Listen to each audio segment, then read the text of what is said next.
Assalamualaikum warahmatullahi wabarakatuh. Saya Siska Apriliana dengan NIM 230445011015 dari kelas A, Program Studi Bimbingan dan Konseling Fakultas Ilmu Pendidikan Universitas Negeri Makassar.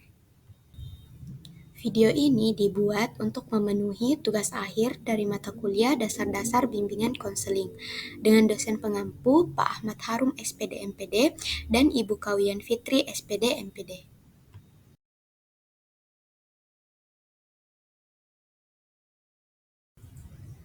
Apa sih layanan konseling itu? Konseling adalah proses bantuan yang diberikan oleh konselor kepada klien agar klien tersebut dapat memahami dan mengarahkan hidupnya sesuai dengan tujuannya. Layanan bimbingan dan konseling adalah proses pemberian bantuan yang diberikan kepada seseorang yang membutuhkan pertolongan agar tercapai kemandirian dalam pemahaman diri, sehingga orang tersebut sanggup mengarahkan dirinya sesuai dengan tuntutan dan keadaan di lingkungan sekitarnya, baik itu lingkungan keluarga, sekolah, maupun masyarakat. Jenis-jenis layanan konseling. Ada 7 jenis-jenis layanan konseling, yaitu 1. Layanan orientasi. Layanan orientasi ini adalah layanan bimbingan yang dilakukan untuk memperkenalkan siswa baru dan atau seseorang terhadap lingkungan yang baru dimasukinya. Yang kedua yaitu layanan informasi. Layanan informasi ini memberikan pemahaman kepada individu-individu yang berkepentingan tentang berbagai hal yang diperlukan untuk menjalani suatu tugas atau kegiatan, atau untuk menentukan arah suatu tujuan atau rencana yang dikehendaki. Yang ketiga yaitu layanan pembelajaran. Layanan pembelajaran merupakan layanan yang memungkinkan peserta didik mengembangkan sikap dan kebiasaan belajar yang baik dan cocok sesuai dengan kemampuannya. Keempat, yaitu layanan penempatan dan penyaluran. Layanan penempatan dan penyaluran ini merupakan layanan yang memungkinkan peserta didik memperoleh penempatan dan penyaluran di dalam kelas maupun di luar kelas yang sesuai dengan potensi dirinya. Kelima, yaitu layanan penguasaan konten. Layanan penguasaan konten merupakan layanan yang membantu peserta didik menguasai konten tertentu, terutama kompetensi dan atau kebiasaan yang berguna dalam kehidupan di sekolah, keluarga, maupun masyarakat. 6. Layanan konseling perorangan. Layanan konseling perorangan merupakan layanan yang memungkinkan peserta didik mendapatkan layanan langsung tatap muka secara perorangan dengan guru pembimbing. 6. Layanan konseling perorangan. Layanan konseling perorangan merupakan layanan yang memungkinkan peserta didik mendapatkan layanan langsung tatap muka secara perorangan dengan guru pembimbing. 7. Layanan bimbingan kelompok. Layanan bimbingan kelompok merupakan layanan yang memungkinkan sejumlah peserta didik secara bersama-sama melalui dinamika kelompok memperoleh bahan dan membahas pokok bahasan tertentu untuk menunjang pemahaman dan pengembangan kemampuan sosial. C. Teknik jenis-jenis layanan konseling. 1. Teknik layanan orientasi. Layanan orientasi ini bisa dilaksanakan dengan teknik-teknik seperti di bawah ini, yaitu pertama, penyajian, bisa melalui ceramah, tanya jawab, dan diskusi.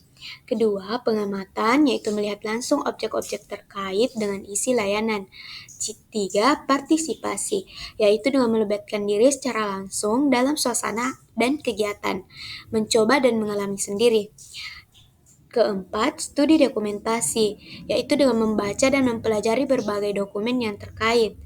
Kelima, kontemplasi, yaitu dengan memikirkan dan merenungkan secara mendalam tentang berbagai hal yang menjadi isi layanan. Teknik ini dapat dilakukan oleh konselor, penyaji, narasumber, dan para peserta layanan yang sesuai dengan peran masing-masing. 2. Teknik layanan informasi. Layanan informasi ini bisa dilakukan dengan teknik-teknik seperti 1. Ceramah, tanya jawab, dan diskusi. Kedua, melalui media. Ketiga, melalui acara khusus. Dan keempat, narasumber. Ketiga, teknik layanan dan pembelajaran. Nah, layanan pembelajaran ini bisa dilakukan dengan teknik-teknik seperti 1. Directive counseling, kedua, non-directive counseling, ketiga, selective counseling. Keempat, teknik layanan penyempatan dan penyaluran. Dalam melakukan layanan penyempatan dan penyaluran ini bisa dilaksanakan dengan teknik-teknik seperti 1. Mengkaji potensi dan kondisi diri subjek layanan. Kedua, mengkaji kondisi lingkungan dari lingkungan yang paling dekat dan mengacu kepada permasalahan subjek layanan. Ketiga, mengkaji kesesuaian antara potensi dan kondisi diri siswa dengan kondisi lingkungannya, serta mengidentifikasi permasalahan yang secara dinamis berkembang pada diri siswa. Keempat, mengkaji kondisi dan prospek lingkungan lain yang mungkin ditempati.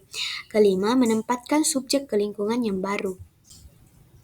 5. Teknik layanan penguasaan konten. Layanan penguasaan konten umumnya diselenggarakan secara langsung, bersifat direktif, dan tatap muka melalui format klasikal, kelompok atau individual. Nah, teknik ini harus didukung oleh dua hal, yaitu pertama, menyangkut aspek-aspek kepribadian dan kemanusiaan siswa, terutama seperti aspek-aspek afektif, semangat, nilai-nilai, dan moral. Kedua, pemanfaatan teknologi tinggi guna menjamin kualitas penguasaan konten. Keenam, teknik layanan konseling perorangan. Adapun proses layanan konseling perorangan yang secara efektif untuk mencapai tujuan layanan juga diterapkan teknik-teknik sebagai berikut. 1. Kontak mata. 2. Kontak psikologi. 3. Ajakan untuk berbicara. 4. Penerapan 3M, yaitu mendengar dengan cermat, memahami secara tepat, dan merespon secara tepat dan positif. Kelima, keruntutan. 6. Pertanyaan terbuka. 7. Dorongan minimal. 8. Refleksi isi. 9. Penyimpulan. 10. Penafsiran. 11. Konfrontasi. 12. Ajakan untuk memikirkan sesuatu yang lain. 13. Peneguhan hasrat dan sebagainya. 7. Teknik layanan bimbingan kelompok. Ada beberapa teknik yang bisa diterapkan dalam layanan bimbingan kelompok, yaitu pertama, teknik umum. Secara garis besar, teknik-teknik ini meliputi A. Komunikasi multi-arah secara efektif, dinamis, dan terbuka. B. Pemberian rangsangan untuk menimbulkan inisiatif dalam pembahasan, diskusi, analisis, dan pengembangan argumentasi. C. Dorongan minimal untuk memantapkan respon aktivitas anggota kelompok. D. Penjelasan, pendalaman, dan pemberian contoh untuk lebih memantapkan analisis, argumentasi, dan pembahasan. Dan E. Pelatihan untuk membentuk pola tingkah laku baru yang dikehendaki. Kedua, permainan kelompok. Nah, ciri-ciri permainan kelompok yang dapat diterapkan dalam layanan bimbingan kelompok yang efektif yaitu 1. Sederhana. 2. Menggembirakan. 3. Menimbulkan suasana rileks dan tidak melelahkan. 4. Meningkatkan keakraban. Dan 5. Diikuti oleh semua anggota kelompok.